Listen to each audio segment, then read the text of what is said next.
Ano yung sasabihin mo kung makakausap mo yung 10-year-old self mo?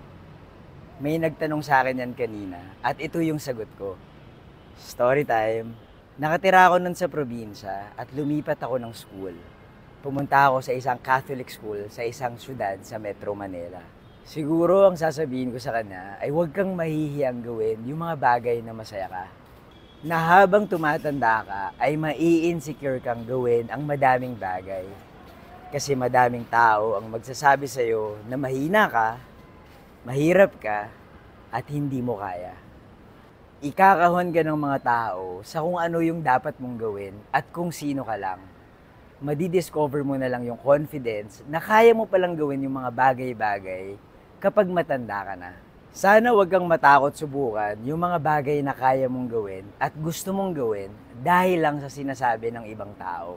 Kasi alam mo, kaya mo naman eh. Pinanghihinaan ka lang ng loob dahil sinasabi ng iba na hindi mo kaya.